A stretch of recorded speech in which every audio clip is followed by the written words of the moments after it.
Napa know-how.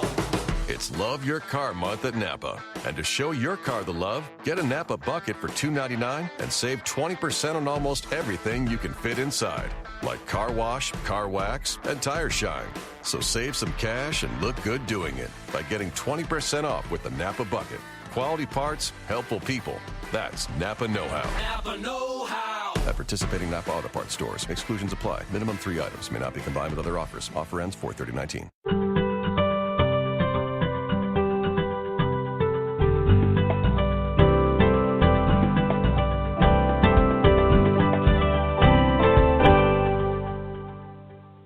Welcome to Creating a Family. Talk about infertility and adoption. Today we're going to be talking about primary ovarian insufficiency. It is an important topic. It's very frustrating for those who have been diagnosed. And we're going to be talking about the latest treatment, the causes, all things primary ovarian insufficiency. This show is brought to you by Creating a Family. We are the National Infertility and Adoption Education and Support Nonprofit. I'm Dawn Davenport. I'm your host as well as the director of Creating a Family. And you can find us as well as all of our resources online at creatingafamily.org. This show is underwritten by our corporate sponsor, Ferring Pharmaceutical.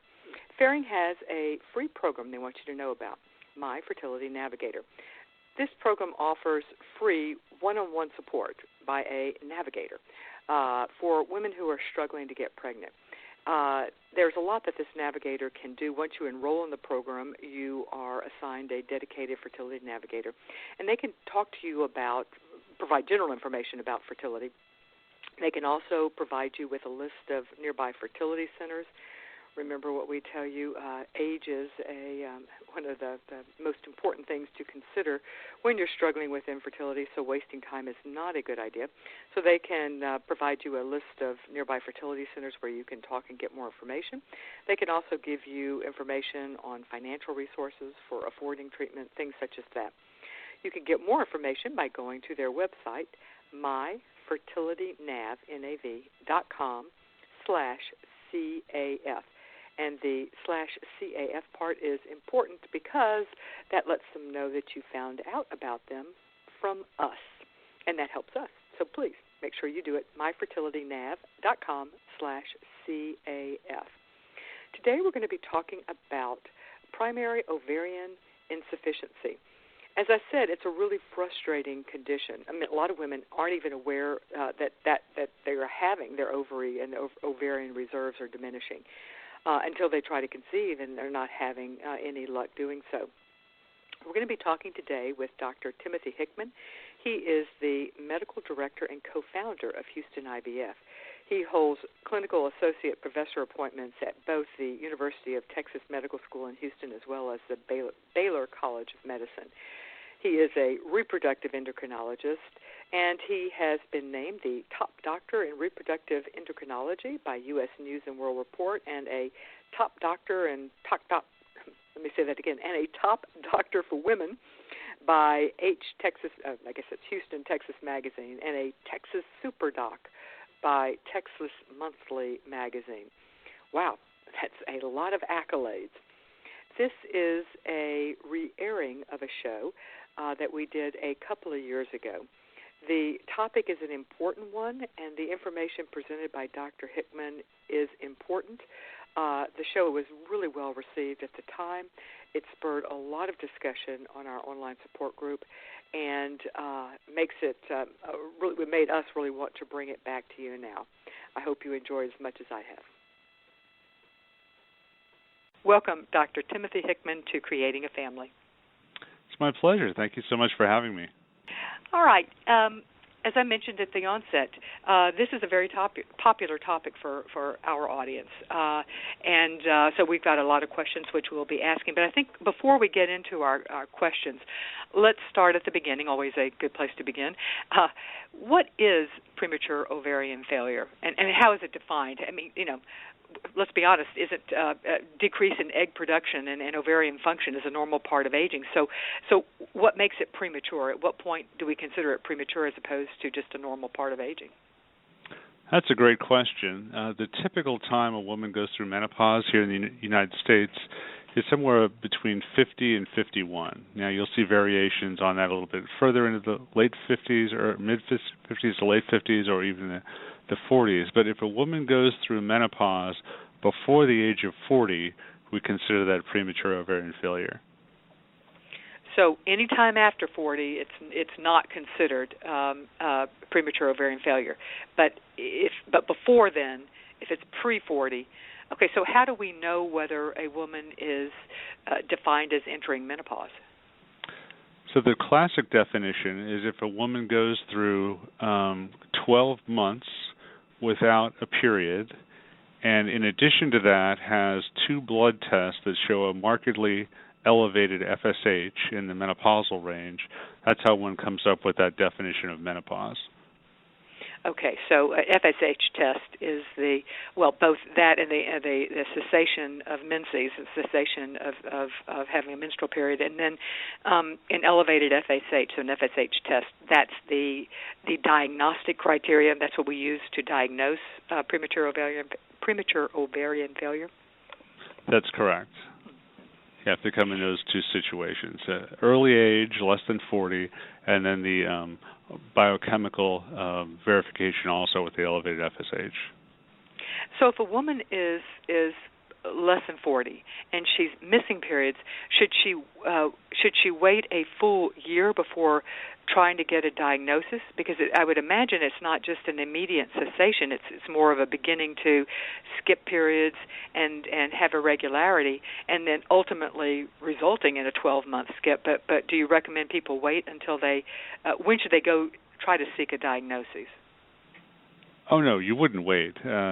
If someone's interested in fertility treatment or getting pregnant, no, you wouldn't wait at all. You'd go seek evaluation. But if you're going to make that diagnosis formally, you'd have to have a full 12 months of no periods, and then the biochemical confirmation to go along with that. So no, don't wait. Don't. Yeah. As we say all the time, time is not on your side when it comes to fertility at all. And just let me throw this out now. Everybody has heard this and who has listened to this show for any length of time.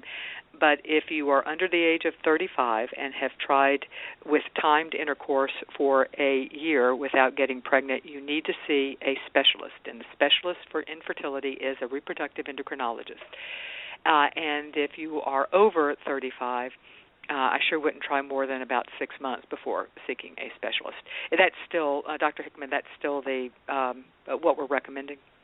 Absolutely. Then I think I would add to that, at 40, even with regular cycles, you almost come right away. Yeah. So that's where we qualified that. Less than 35, if you're having regular cycles and you don't really perceive anything to be wrong, we think the sperm count's fine and eggs are being released, and as far as we know, the anatomy's fine. We can wait a year. If it's 35, you try that for 6 months, and then at 40, pretty much you go straight away and say, all right, let's get going. Yeah, what do we need to do at this point to up my odds? I've heard this condition called different things, and in fact, at one point, there seemed to be a push to change the name. Premature menopause is what a lot of people know it by. Premature ovarian failure. What else is it called? There's something called ovarian insufficiency. People refer to that way, but probably the most common is POF, or premature ovarian failure, is the one that's used mostly. Mm-hmm. That's the one we're hearing now, and there seems to be a kind of a movement away from calling it premature menopause. So we're trying to just call POF, premature ovarian failure. Other than the inability to get pregnant, what are the symptoms of POF? Well, the symptoms are much like those of menopause that occur at the regular time frame. In other words, hot flashes, vaginal dryness, issues sometimes with irritability, sleep pattern changes, things like that. So in a hypoestrogenic state, in a state where there is very low estrogen, these things are the natural consequences. The risks associated with these tend to be those associated with menopause also. In other words, lack of estrogen puts one at risk for thinning of the bones or osteoporosis. It also puts one at risk for heart disease, the earlier time frame. And of course, the earlier this occurs in life, the greater the risk for that individual. Because they have more time that their body is exposed to the lack of estrogen. Is that exactly the reason why? Yeah, that's exactly correct. Yeah. Okay. Now, we got the most questions. In fact, all of our questions this time came on the causes for premature ovarian failure. And we do have a lot of them. They are repetitive, so I'm not going to read all of them. I'm going to start with two because they're the two of the most general. Athena asked, why do we have premature ovarian failure? Is it exposure to chemicals like lead paint, chemicals in my new car, sunscreen, or any of these that would cause that, or pollution in general? Are there genetic issues? Is the stress on the moms during pregnancy a factor? I've heard that it is. Even if he, meaning you, can't say why, can he review the major theories as to why I have this and my sister doesn't? Even if he doesn't believe any of them, can he review the theories of origin out there? I find it healing to be able to ponder the many theories and know that it's not just something terrible that I did to myself. And we have another question from Stephanie, and she says, I want to know what causes this, whether genetics cause this. I have POF diagnosed at 25 when me and my husband were seeking infertility treatment. My sister doesn't have POF and has 2 children. My mother had my little sister at age 41. My ESR rates have been within the normal range. All right, so let's start with the general, what do we know about what causes this, and then we'll go into the specific things that Athena mentioned. So why do some women have premature ovarian failure when the majority of us do not? Those are all great questions. I think it's probably best to start off with just kind of a little male and female physiology and embryology. So men and women. Let's start. Yeah, start way back there.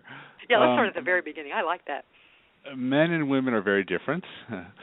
No surprise to a lot of people. But reproductively, they're very different. So men continually produce sperm throughout life. So they are born without any sperm. At 15, as they go through puberty, they start developing sperm. Then they continue to develop those sperm throughout life. So those sperms that are created are always new. They're always about 72 days old. And that's why occasionally we'll see these 80-year-old men having babies with 20-year-old women, or something like that. But you don't see the opposite. We don't see 80-year-old women having babies with 20-year-old men, because women have a certain allotment of eggs, and those are actually formed at about, they reach their peak at about 20 weeks gestation. So even before birth, they're somewhere between 5 to 6 million. At the time birth occurs, that number goes down to about 1 to 2 million. At the time puberty occurs, typically we're down to about 300,000, and that's kind of the allotment of eggs one has for their reproductive years, which are typically about 35 years from 15 to 50. Now, if someone, just in general with premature ovarian failure, if someone starts out with a lower number of eggs at puberty, then they're more likely to go through menopause at an earlier time frame. Or if there's some accelerating factor where they lose them more rapidly, they're more likely to go through menopause at an earlier time frame. Or if they're exposed to something that caused premature depletion of that allotment, they'll go through menopause at an earlier time frame. So let's talk about each of those. For one, and this is not gratifying to say this, but unfortunately for most cases, we never find out a reason. It just happens.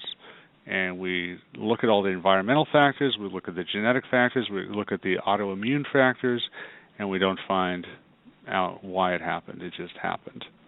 But for those things that we know, genetic factors, we'll talk about that first. So some women are born with some type of mutation or with a mosaicism. The most common is probably a Turner syndrome mosaicism, where they have premature loss of that allotment because of that genetic factor.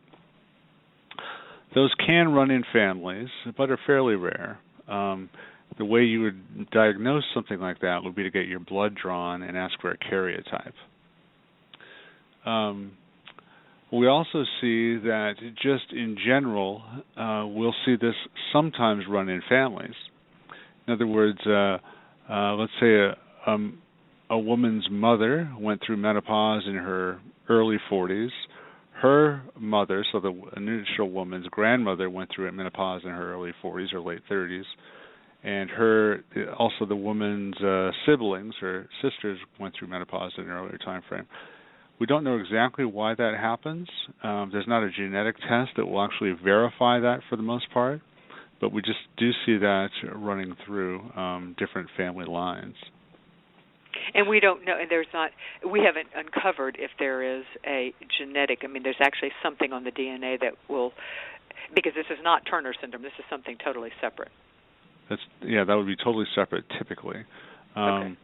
And so the answer is yes, there's probably something there, we just don't know what it is yet. Now in this age of medicine, as we're doing more and more genome sequencing and figuring out what actually all those C's and D's and T's and A's mean, we're going to probably figure some of this stuff out in the next 5 to 10 years. But right now, it's still a bit of a mystery for a lot of it. Mm-hmm. Yeah, so those are we're going to know in the future because it is a fascinating. All right, so that's if there's a genetic cause.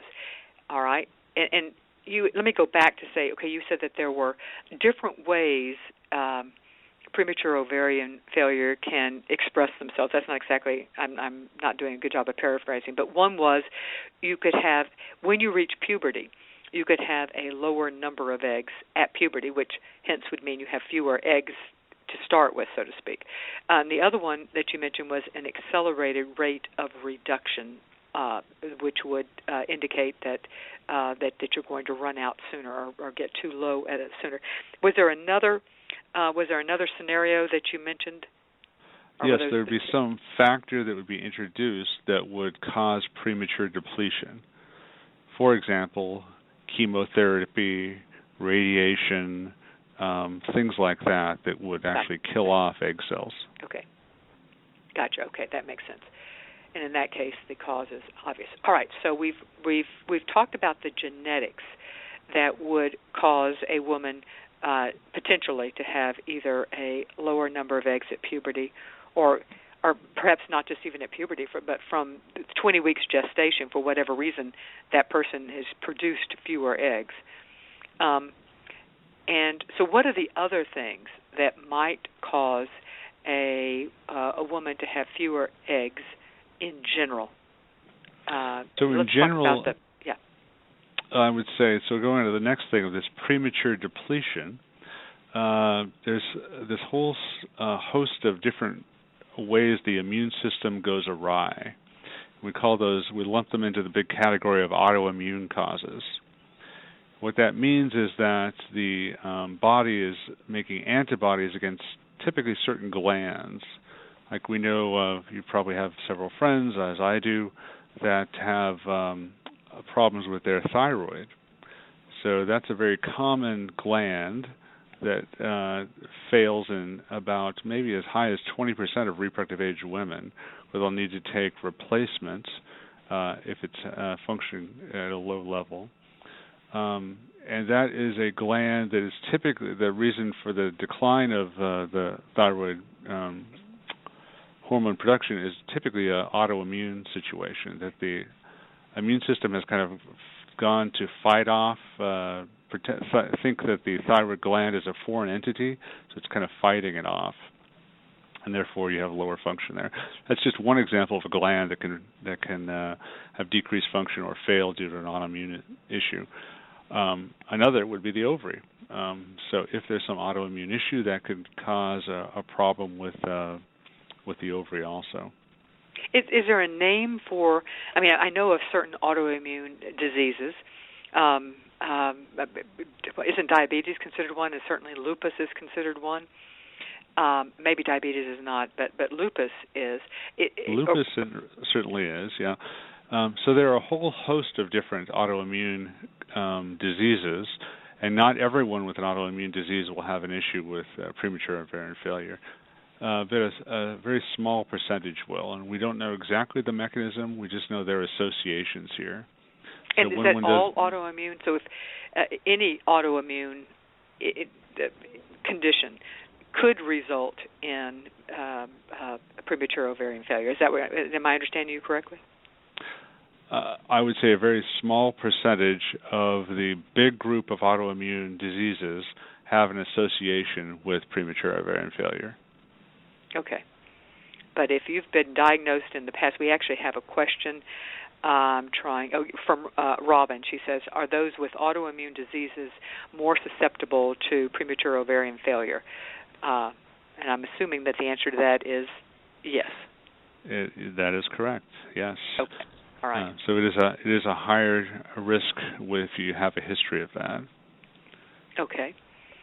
What about environmental issues? Athena mentioned a number of them, and I assume that this would be a question for both at any stage in life, including including perhaps in gestation or childhood. Exposure to chemicals like lead paint, sunscreen, pollution. So what about environmental exposures? So the ones that are classically given that we know cause premature depletion are things like chemotherapy, especially alkylating agents, and radiation. As far as the others that you mentioned there, lead paint, sunscreens, etc., it's hard to say if we really have enough data to say there's a link there. So those are not the classic causes that we hear about. We certainly wonder about that, but we're not quite sure. Do we see an increase? And I realize this would not be proof, but have we started seeing an increase in the incident of premature ovarian failure? As far as we know, the answer is no to that. What's interesting, though, is what we're seeing is a much higher percentage of our population trying to reproduce about a decade later than we did 2 generations ago. Mm-hmm. So if we take a look at the history of the world in recorded time, we've tracked fertility charts and fertility percentages back as far as the 1500s. And we see that they're pretty similar to our modern-day charts. In other words, we kind of peak at our fertility at age 20, and then we have a leveling off in the early 20s, gets a little lower, the upper 20s, stays about the same until the early 30s and starts to decline. If you look at that slope versus the slope that was generated in the 1500s, 1600s, 1700s, 1800s, 1900s, it's about the same. So we think that it's probably not the fact that things have changed so much in the environment, but rather that we've just delayed childbearing for other reasons. Delaying because of increased education, increased workforce opportunities, etc. Mm-hmm. So it's like in the past we may have had premature women in their early 20s who are trying to conceive. If they are later going to have premature ovarian failure, but they're trying to conceive in their early 20s, they would have fewer eggs, but likely enough eggs. Not everyone, but many of them would have enough eggs to actually have a conception, to be able to maintain a pregnancy or get pregnant. But if they had waited 10 years, they would have few enough eggs that at that point they would not have enough to get pregnant. Am I understanding you correctly? That's exactly correct. Yeah, we've seen through many studies that if a couple tries to conceive at age 20, which doesn't happen very often now, but if they tried, about 95% will be successful without any help from any outside source. But when that same couple, if they delayed until age 35, only about 65% would conceive without help. So 1/3 would not be able to have a child. If you wait till 40, then we're talking about 2/3, and only about 30% having a child without help. So pretty big drop-off in that time frame. Right. You are listening to Creating a Family, talk about infertility and adoption. We are so glad to have you with us on this show talking about premature ovarian failure, its causes, and treatment. We primarily keep in touch with our audience through our weekly e-newsletter. We have two of them, and we have two, one for infertility and one for adoption. And you get to choose which one you want to get. We let you know about the latest developments as well as the upcoming week's blog and show topics. You can receive our newsletter by signing up on any page of our website, top right side, creatingafamily.org. All right. What about, we have a question from Noelle. She says, have there been any studies on the link between taking Accutane, a treatment for acne, as a teen to premature ovarian failure? I have always wondered. That's a great question. I've not seen that study, but I've wondered about it. Given the fact that several of my daughters went through that treatment, I've wondered if there's been any issue with that. So I have not seen any studies to that effect, but wonder. Well, just in general, if there's environmental exposures, be they through medication or from anything, if we look at what you were saying, that the slope of decline, from what we can tell, has remained the same, is that giving us indication that, in fact, there isn't an environmental influence, or that there's something we're being exposed to, since it's that slope that is not changing? Is that, if not proof, is that strong evidence that environmental factors are not influenced, or am I being overly simplistic? I think when one thinks about the state of the world right now, it seems like an easy conclusion to say there's got to be something that's different. There's more pollution, there are more people in the world, there's more industrialization of the world going on. There's got to be something out there. Yet we have these other facts that kind of fly in the face of that, saying, well, the fertility slope looks about the same. My guess, and this is an educated guess, but it is a guess, is that there, I'm sure, is some factor where, or multiple factors in the environment that will be decreasing our ability to maintain our fertility. But we just don't know those exacts yet. And that with more study and more evaluation, we'll probably find them. Let me add, and I will remember to link to this in the blog tomorrow. We have done a show on the effects of the environment on fertility. That's not exactly the name. The doctor who was on the show is out of Stanford. There's a center there for the environment and reproduction or something. I will link to it. It was a fascinating show, and she reviewed everything basically that is currently known about what environmental factors can impact, and what we know, what's been shown with strong evidence, and what is still speculation. I will link to that in the blog tomorrow as well. Beth asks, can losing one ovary pre-puberty lead to POF?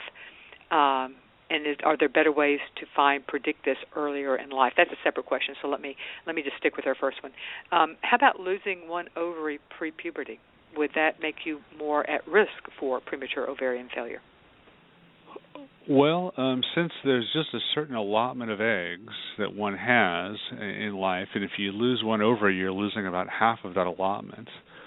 Now, the body does re-regulate itself and therefore produce fewer eggs per cycle, but still one is at higher risk of going through premature ovarian failure after having lost an ovary. So the answer would be yes to that.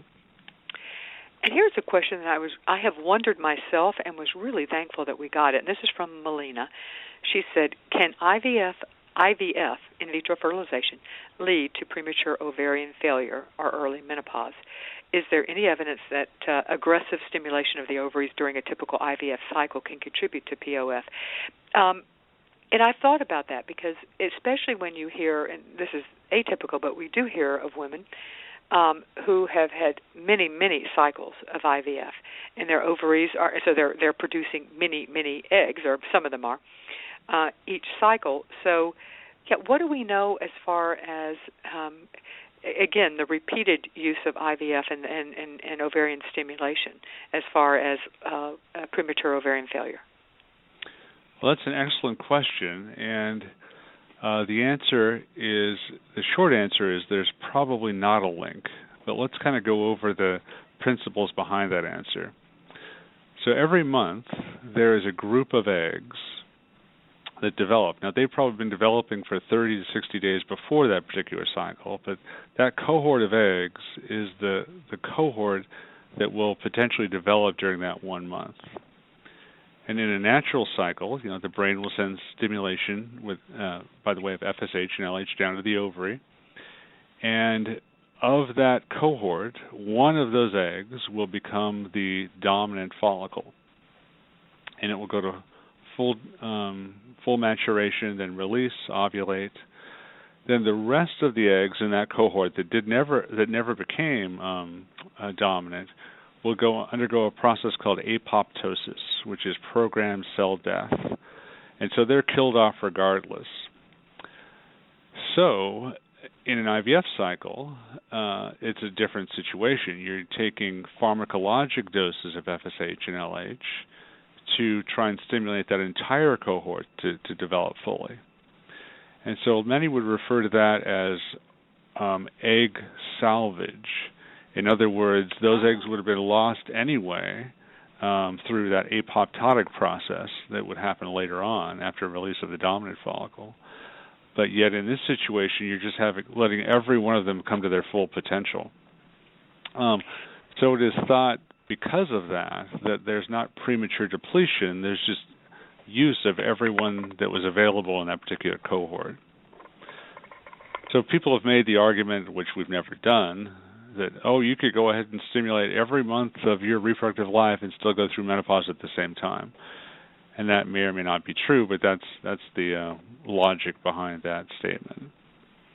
So, in other words, the gonadotropins, the ovulatory stimulating medications, basically make it such that there is not only one egg that becomes the dominant egg. It allows all of those who are ripening, those eggs who are ripening that month, to all of them come to maturity. Exactly. That's the goal of ovulation induction in an IVF cycle. Interesting. Okay. We have a question from a different Robin, and she wants to know if you know anything about cases linking premature ovarian failure to the HPV vaccines. Gardasil, or I'm not sure how to pronounce the other one, Cervarix. Gardasil, I'm not familiar with Cervarix, but she's apparently a different form of the HPV vaccine. Have you heard anything? Has there been any research on that? To my knowledge, there is no known association with HPV vaccine exposure and premature ovarian failure. Nor is there an increased risk with HPV that people just contract naturally through intercourse and develop cervical dysplasia and premature ovarian failure. So I wouldn't, there's not a scientific theory where those two would be linked, since they're two completely separate type of situations. So not that I know of. You've already answered my next question. Is there a kind of a logical basis from, even though we don't know it, is there a logical way to think in terms of why either of those vaccines, either the vaccine or, as you point out, the virus itself, could affect ovarian reserves? And you're saying no, that's kind of, you can't think of a logical way that those would be connected. That's correct. Okay, interesting. All right, I'd like to take a moment to thank a few more of our gold sponsors and to remind you that it is through their very generous support that we can bring you this show, as well as all the resources at Creating a Family, and including our resources. We have a page on premature ovarian failure, and a page of resources on, I should add, and So all of these resources are provided by the generous support of our sponsors, including our gold sponsor, Fairfax Cryobank. They have been a leader in sperm donation for over 20 years and are dedicated to supplying updated, verified, and accurate medical and personal information on their donors. We also have the law offices of James Fletcher Thompson. They are a South Carolina firm committed to adoption and assisted reproductive law, including providing gestational surrogacy matching program as well as legal services for independent surrogacy, egg donation, and embryo donation matters.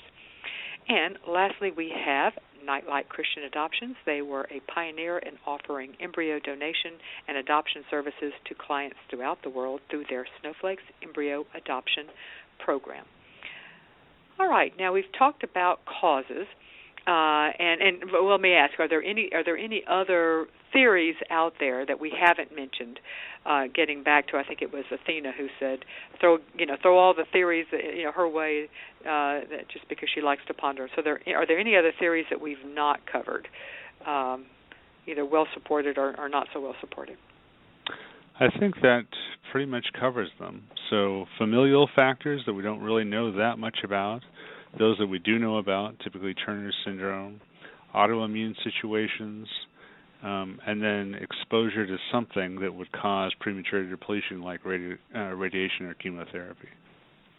All right, and I should reiterate what you said earlier, and that is, in most cases, we never know the cause. That's correct. Right. I do want to go back and since I think it's fascinating to know that our peak number of eggs is at 20 weeks of gestation. Has there been any research on pregnancy factors? It would be a very long-term research because you'd have to wait so many years, but any type of exposures, or I think it was Athena or someone mentioned, stress that would reduce the number of eggs that a fetus was producing at her peak at 20 weeks? That's a fascinating question, and I know that that is an active area of research.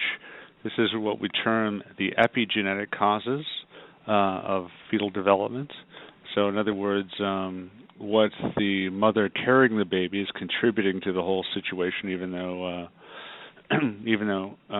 not affecting the genetics, but rather the environment in which the baby grows. Mm-hmm. So the answer to that has got to be yes in some way, but we don't know exactly what ways yet. Yeah, that is absolutely fascinating, and also scary in a way, because it's like one more thing to worry about, in pregnancy. But nonetheless, it is. I think it's. I'm hoping. Well, I have not heard of if anything's going to be presented at ASRM this year, but ASRM, which is the American Society of Reproductive Medicine, their annual conference, which is one of the highlights of my year as far as finding new research to share with everyone. That conference is in just a couple of weeks, and I will certainly be on the lookout there. I've not heard of anything that's going to be presented on this, but I've actually only seen those people who are speaking, not papers and posters and things like that. All right, moving now to treatment. We've talked about the causes. Now, as to the treatment, let's start with medical treatment, Western medical treatment, and then we'll move on to talking about any other forms of treatment. In the past, if a woman has very few eggs, what can we tell her to do? How effective is IVF? How effective is IUI at that point? And it might depend upon how deeply depleted her ovarian supplies are. But nonetheless, so what is the typical treatment both in the past and what's currently happening now in 2015? So if someone has purely premature ovarian failure, in other words, they've met that diagnosis of not having a period for a year, and then they have markedly elevated FSH values, there are not a lot of treatments that are available. I mean, traditionally what has been done is people might try to use gonadotropins. The rationale there is that if you give more FSH, maybe you'll have a success and maybe you'll have an ovulation take place. But that rarely is ever effective because if you can think of it, if your FSH level is already markedly elevated to meet this diagnosis, and then you give more FSH, well, then the body's just being kind of bathed in FSH, and it's unlikely that the ovary will respond. So there are not a lot of options with IVF, nor are there with IUI, because the eggs are not being released. Now, I will say that the earlier a woman goes through premature ovarian failure, the more likely she will just spontaneously release an egg. And so in rare situations, we'll see women that have met this criteria that out of the blue turn out pregnant. We think, wow, how did that happen? Well, there must have been an egg inside that eventually just came out and they conceived. But those cases are few and far between. There is so what would one do in that situation? Well, the traditional treatment with premature ovarian failure is using donor eggs, using eggs from a woman that's young, that has full ovarian competency, that has a bunch of chromosomally normal eggs, and then produces those. Those are combined with the partner's sperm and used to create a baby and have the woman carry. And let's be clear, or let me ask, premature ovarian failure, POF, does it interfere with the ability of a woman to carry a pregnancy? And that's different from getting pregnant, because if we use donor eggs, that takes care of the egg quality issue. But what about the ability to carry a pregnancy? So for most conditions, the answer is there is no problem with carrying a baby. In other words, as long as the woman is healthy and in other ways, she would likely, and her uterine cavity is normal and the uterine cavity responds to estrogen, there usually is not a problem. Now, one of the exceptions there is if someone does have Turner syndrome. Turner syndrome is a situation where these women are lacking one chromosome. So it is a situation where instead of 46 chromosomes, they have 45. It's called the 45X syndrome.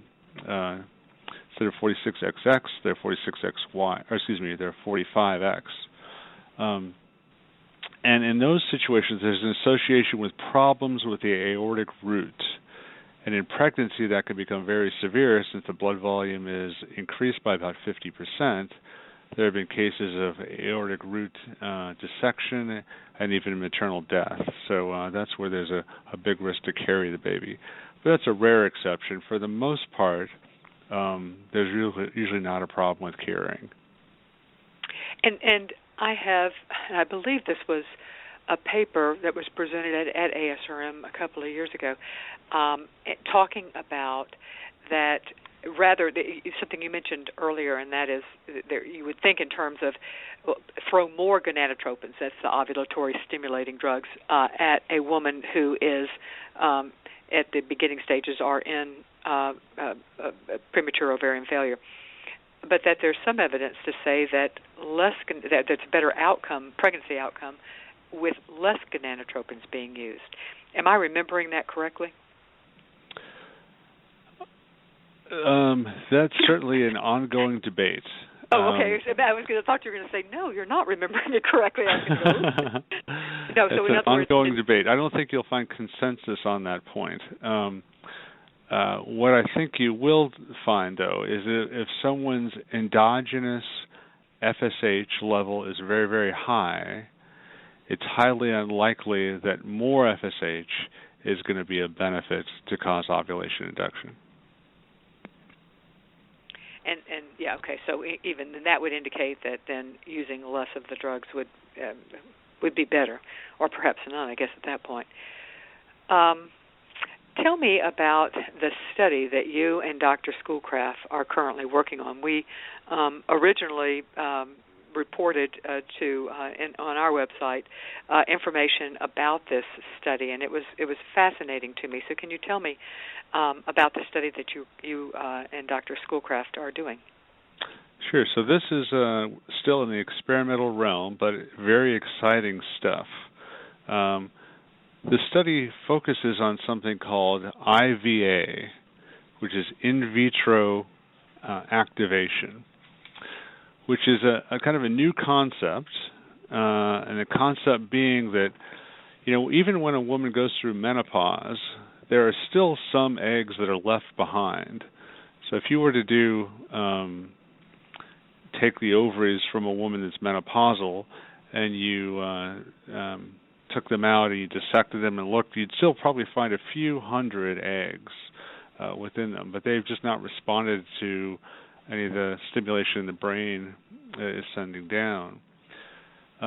What this study involves, and it's actually trying to replicate studies that were done over in Japan a while ago, is to take women with premature ovarian failure and to actually remove one ovary, to section it and freeze it, and then also to expose it to kind of a stimulation protocol, and then reimplant it back inside the body and see if that ovary is then invigorated to then produce follicles.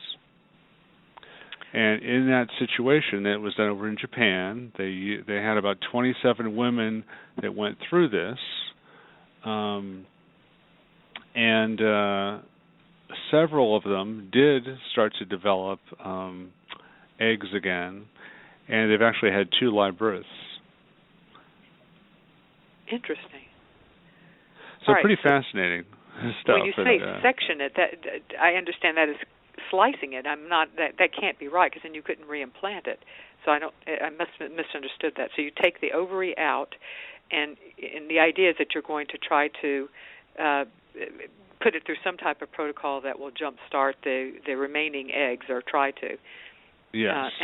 And then that ovary, after it goes through that protocol, is reimplanted into the woman. It is reimplanted, but it is reimplanted after being kind of sliced up, if you will, in very small portions.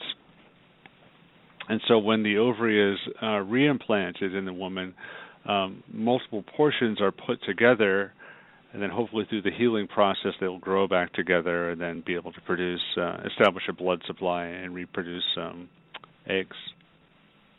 And what you are doing now is this study, with the initial study, was with 27 women, and is your study going to be larger? Well, it's just begun, and as of now, I think there have only been 2 women go through it, but it is available at our the Colorado Center for Reproductive Medicine, where my partner, Dr. Bill Schoolcraft, is one of the principal investigators. And he's doing it at his center there in Colorado. And I'm not sure how many is their aim to have this done, but they're currently recruiting right now. Okay, and so if members of our audience are interested in becoming a participant, do they need to live in Colorado? I don't think they need to live there, but they need to be able to go there, because that's where the study will take place. Okay. So I will include a link tomorrow in the blog to the study. There's a page, I believe, on the Colorado Center for Reproductive Medicine site dedicated to the IVA study, and I will include a link in our blog on Thursday. For people who are listening to this a little later, that would be the Thursday, October 8th blog on the creatingafamily.org site. And I will include information there for if you're interested in participating in this study. You can contact the Colorado Center for Reproductive Medicine and Dr. Bill Schoolcraft, or you can also probably contact Houston IVF, and they can direct you, and that email is houstonivf.net. Did I get all that right, Dr. Hickman? That's correct, yes. Our website is houstonivf.net. Okay, good. Excellent. All right, perfect.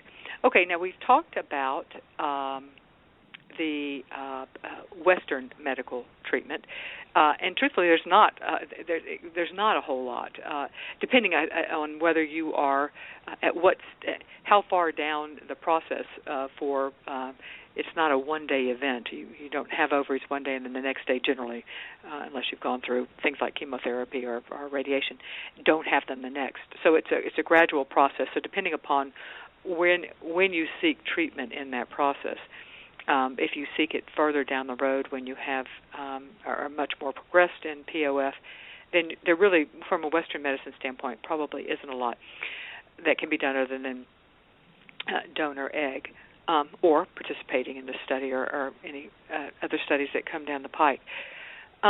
Is there anything do you know of any alternative treatments, Chinese medicine or any other alternative treatments that there's been study on or that you have heard of that might be effective at either slowing the progression of the ovarian failure, or reversing it?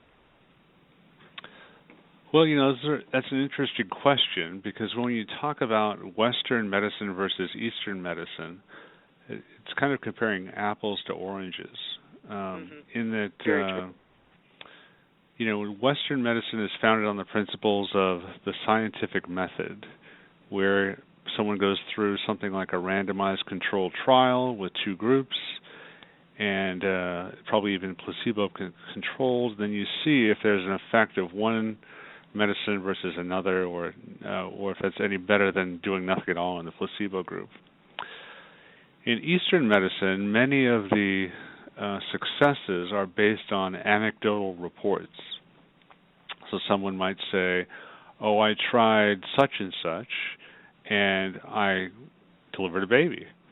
And the question that the Western medicine physicians would always have would be, well, was that intervention that you tried truly the reason that you had the positive outcome, or would it have happened anyway without doing that intervention? So we don't really know. There certainly are some theories that things like acupuncture, Chinese herbs, may be of benefit. And you could make a scientific argument, certainly for acupuncture. We know that in some situations, some women have a high vascular resistance, and when they're exposed to acupuncture, they lower that resistance and have increased uterine blood flow and probably then ovarian blood flow, and maybe that's all they need to get more a higher chance for an egg to be released. But we have not seen in randomized controlled trials successes like that. So it's a frustrating thing. And then when you talk with, as we have on the show, with practitioners of Chinese medicine or Eastern medicine, it's frustrating to them because they say that that's not how, that the Western research protocols, the scientific method, which says that you have to use the exact procedure with each patient, is really flying in the face of the essence of what Chinese medicine is. So they feel like that the studies that have attempted to show things are not a fair representation. On the other hand, from a Western medicine standpoint, Western medical practitioners would argue, but if you don't have these, it's nothing more, as you point out, than anecdotal reporting. Well, so I think both of those are very true.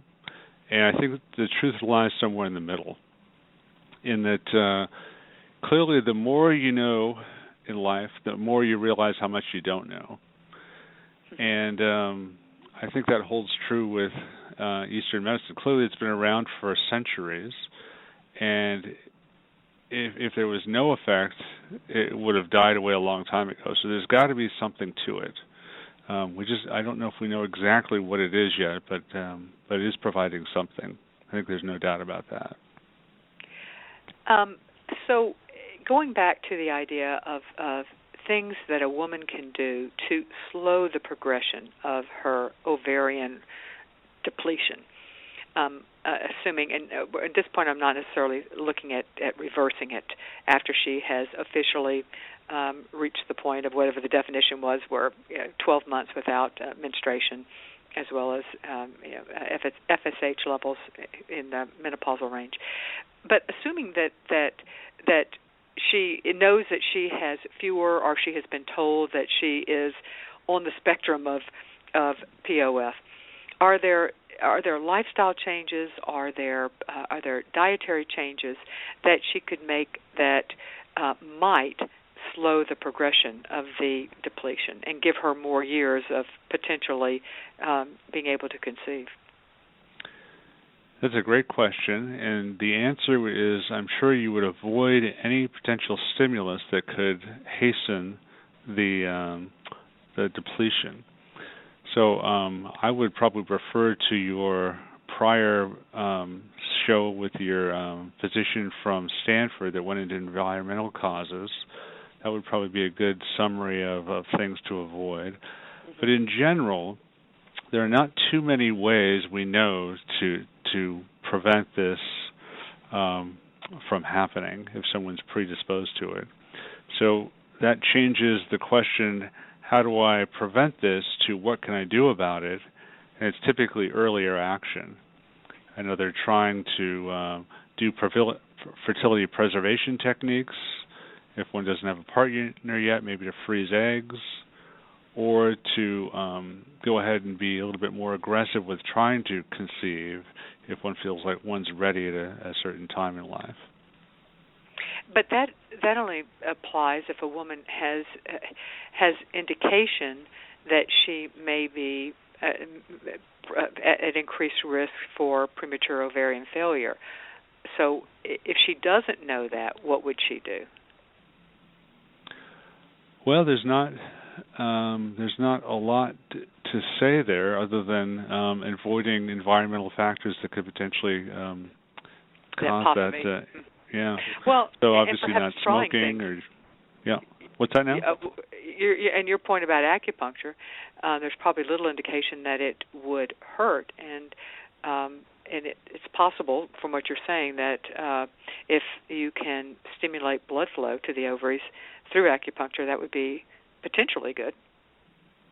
Yeah, in a certain group of patients, that's been shown to be the case. Probably doesn't apply to all, but that could help. Yeah, or it certainly falls under the couldn't hurt category.